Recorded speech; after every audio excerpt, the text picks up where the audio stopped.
All right, I want to welcome back to In the Dugout our good friend, Clay Johnson. Clay, welcome back to In the Dugout. Thanks, Sten. I love our country. I know you do. You're one of the leading members of our free market coalition. You are the chairman of the Gaspee Project. We'll talk about that in a minute. You are a former candidate for General Assembly. You've run General Assembly campaigns. You're an activist in Chariho. You've organized and defeated many a bloated Chariho school budget. You started a new taxpayer group. I mean, you're all over the place. And of course, most famously, you are that person who drove the left insane when you were appointed to a vacant school committee seat, which even that between 6 conservatives and 6 liberals. So before we get to the story of the budget, let me ask you about your lawsuit. And before the lawsuit, even, you've been through the whole budget process. That's done now. How have you been received on the school committee? Any animus against you? Oh, I'm sure there's animus. I mean, people have been reasonably respectful. There's the lack of using my name or not shaking my hand, but I can get over that. All right. So we just completed. As I understand, for most of the last 3 months, the school committee's been meeting to develop a budget, and the budget was put up for a vote Tuesday night. Before we get to what happened Tuesday, tell me is it the school committee that puts forth the budget? Essentially, yes. I mean, there's a process by the budget getting developed and then accepted by the superintendent, who makes her changes, and then it gets modified in school committee meetings, and ultimately there's a public hearing, and then the school committee essentially accepts the budget to go out to a vote for the 3 towns. All right, now we'll get into the details of this, but you've beaten back many budgets in the past. You've organized people to go out and vote because you're against bloated budgets. You want to save the taxpayer. You think the money is wasteful, if not harmful, on this stuff. But you're concerned about taxpayers because when the school budget goes up, property taxes have to go up. It's that simple. And you fight that, and you've won many a budget battle in the past. Tell us about that. Yeah, I mean, I think that's a fair comment. I also am very supportive of trying to make Chariho the highest performing academic district in the state, and I've been very involved in that. That doesn't get a lot of attention because that's been used as a way to sort of box me in a corner, because the reason I really ran for school committee was I wanted to stop the animus toward charter schools and other schools, right?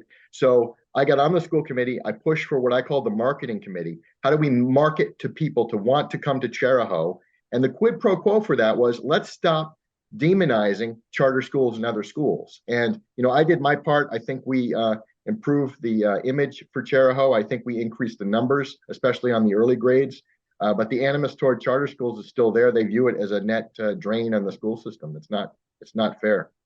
All right, so you had the basically a local referenda Tuesday night, a vote. You've had many a vote in Chariho in years past. You guys did a hell of a job getting the vote out, but tell the story. The budget passed. It was about 1,900 to 1,600 votes. It was by far the largest turnout in Chariho budget history. I'll admit our side overperformed. We met all our goals. Everyone on the Forgotten Taxpayers did what they were supposed to do. We thought we were having a good night, and it turns out the other side overperformed us. So I'll chalk that up to me not being ambitious enough with getting out the no vote. We won't make that mistake again.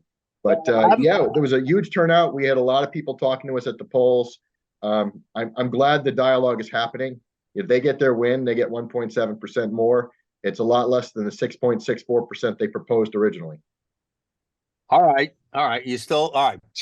I don't know if you heard the top of my show. I'm being a little over the top here on purpose, right?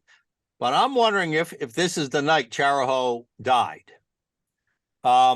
Because you guys got out more no vote than you ever did before, but yet you were still beaten. And we're going to get into the controversy of this new group. And because of that controversy, we don't exactly know who's funding them, but the suspicion is that the unions came in big time with money, with volunteers, Because of course all they want to do is spend, spend, spend, spend. So that means more, more money, more teachers, more union dues, more political power, of course. But just like the unions came in to oust Sue Cienki in East Greenwich and her team and have never let go since, I'm worried that the unions have now invested so much in Chariho that their cronies will never be able to be ousted again. And it could be the night Chariho died. Am I overstating it? I'm an optimistic guy. I think there's a lot of work left to do. There are a lot of questions about this other group, and I raised them in press releases. So they're But before we go themselves. to that, do you think the unions are behind it? I don't know, but so I know what it takes to turn out vote, and I know that this vote on the yes side would not have happened without a massive effort, and the effort that happened certainly happened behind the scenes because there's no visible way to see what's going on. So my guess is that they're leveraging lists that the school has, like they did in South Kingstown. They turn lists over to unions. My guess is they're phone banking. They certainly sent out a mailer. There's a lot of activity going on. They were desperate not to lose this. And it's very interesting because it wasn't over a huge number. It was 1.7%. Now, you and Louise Dinsmore, who we've had on this show many times, co-founded a new group last fall, I believe, called the Forgotten Taxpayers PAC. You're trying to defend taxpayers and their property taxes. And you guys have been very critical with a couple of media releases about another group that recently was formed to counter you called the Friends of Chariho. Yep. What is the controversy about there, Clay? So the Friends of Chariho was actually formed in 2017. They supported the budget in 2017. They did it illegally. I reported them to the Board of Elections, and then Legally. The Board of Elections told them how to make their filings. So they filed as a political action committee essentially after the fact. They failed to make follow-up reports, and their PAC was revoked, and their nonprofit was revoked. So then, lo and behold, they reformed this year, just recently, and reported online that they were collecting tax-deductible donations. And I knew that you couldn't do that as a PAC. So I put out a couple press releases saying that's not right. Yeah, that's 501c3s. Yeah. So their response, and they never responded formally to me. I guess they have no need to, but their response online publicly was that they're a lawful 501c3. They claim they filed with the feds, although it's not recorded with the feds yet. So I assume they're still in provisional status. C3 and they get engaged in a referenda. As I understand the law, they still have to report their donors. Did they report who their top donors were? So this is a seldom used tool in Rhode Island. As a 501c3, apparently they can get involved in ballot advocacy issues. So not campaigns with people involved, but referendums involved. And they do have an obligation to report any donors over $1,800. So, as much grief as they give me with the Gaspee Project for dark money, they've upped the ante from $100 to $1,800 on their donor list. If you're a PAC, you have to report everything over $100. Over $100. If you're a 501c3 engaged in a ballot issue, it's $1,800. Interesting. So right now, do you know that they've done something wrong here, or are you making a bunch of assumptions? I am making assumptions, but certainly they have an opportunity to correct me and put out the correct information, file their provisional notice from the IRS, indicate that they can collect tax deductible donations. Would they have to file an independent expenditure report? So they had to file what's called a ballot advocacy report, and they did file that on March 31st. How much money did they spend overall? Give or take $3,000. So it's unlikely any one person did over 1,800 then. They filed, they claimed no donors over 1,800, correct. Did your group, the Forgotten Taxpayers PAC, spend money and file a report? We spent give or take $2,000. Our report is due May 1st, and we will be filing that. All of our donations were under $100 except for one, and so we will be reporting that in aggregate. Okay, all right, interesting. So, $3,000. I might have to rethink my stat. It doesn't sound, if the unions were involved, they'd spend a hell of a lot more than $3,000, I would think. Don't you? Well, so then it's a question of what do they have to report? So if the union is phone banking, is that an in-kind? Do they have to Oh, report right. that? All the volunteer time, right, right. Yes. So if they get an email Knocking on list, doors, ballot harvesting, all kinds of stuff, right? yes. So if they get an email list from the district and Okay. they're sending emails out, those are nominally free. Does that get reported? So I don't know. Interesting. Interesting. All right. And so what's the next step? I mean, have you filed a complaint? Are you looking into it? Are you going to let it go? What's the next step here? Well, I mean, the vote is over, so we're moving on to the next battle. But we're not going to forget about this. Clearly, the IRS has to make a determination. And I think this has national implications. And the reason for that is if they grant 501c3 charity status to an organization whose sole mission is to pass the Chariho budget, I think that makes an awful precedent. And I think you'll see every school district across the country form a charity. I think you'll see unions form charities. I think we'll have a total mess of the electoral system. Well, I know as a 501c3 head, you have to have something called the social welfare mission. Yeah. You can do on the side some of this ballot advocacy. But yeah, I agree with you that if influencing ballot referenda is your sole purpose, that's not something, at least the way the IRS rules are written. So yeah, who knows? Yeah, you're right, and it could become a trend. That's such a good point. Fine, I forgot to mention. I'd also like to say it's not just to get involved in ballot referendums, it's to always pass it. Like, so Right. if the public interest is being in question and it goes out to a referendum, you can't just assume that the public interest is always to pass the thing. You're asking the public to make that decision. All right, let's go back to your lawsuit.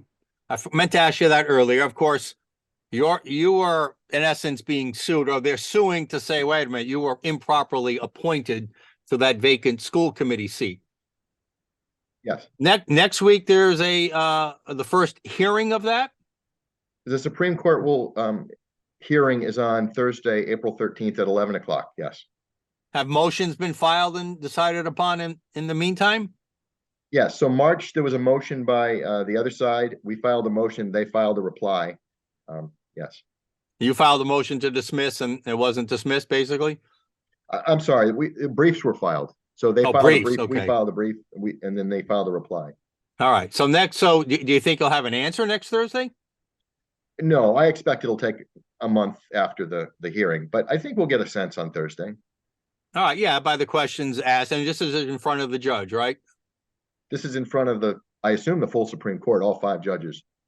Oh, okay, interesting. All right. So, yeah, the questions asked should give you a little hint now. And just to let our viewers know, your seat is at stake. You could be. I mean, I know your team feels confident that you were properly appointed, and the Supreme Court will see it that way.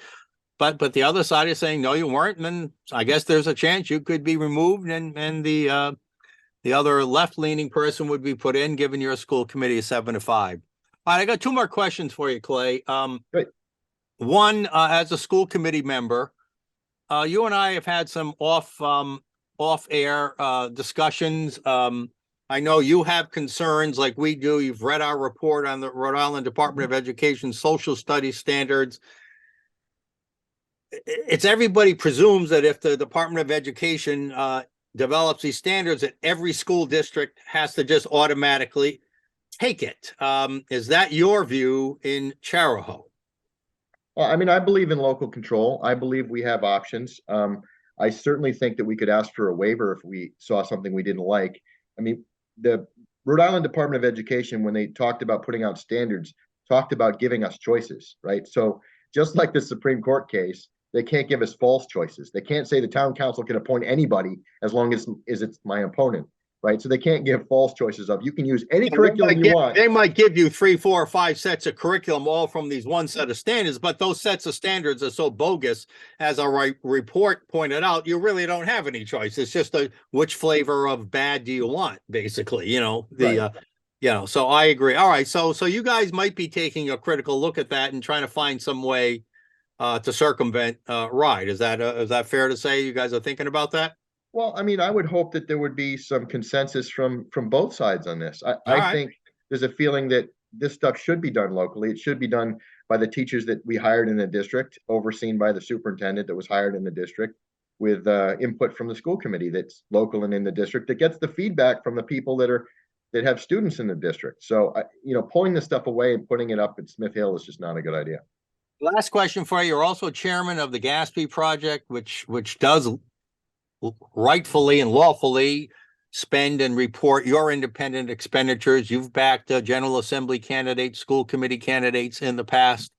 I know there's been some discussion about Gaspee Project. Instead of spending money on races, maybe since it's not illegal in this state, maybe getting involved in getting a team or a corps of ballot harvesters together. Where is the Gaspee Project going? Well, that's a good question. We're still talking about it. There's still a year and a half away from really actively getting involved in a campaign, but we're certainly going to look at what gives conservatives the best chance to get their message out.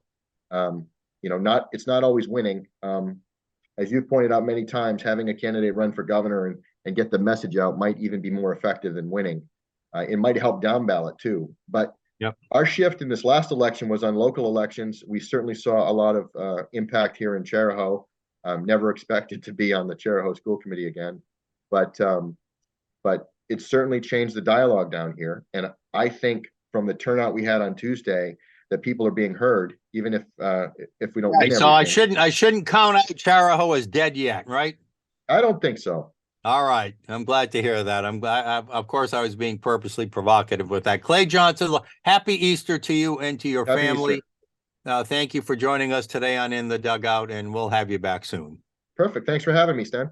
All right. See you, Clay. Clay Bye. Johnson, Gaspee Project, and the Forgotten Taxpayers PAC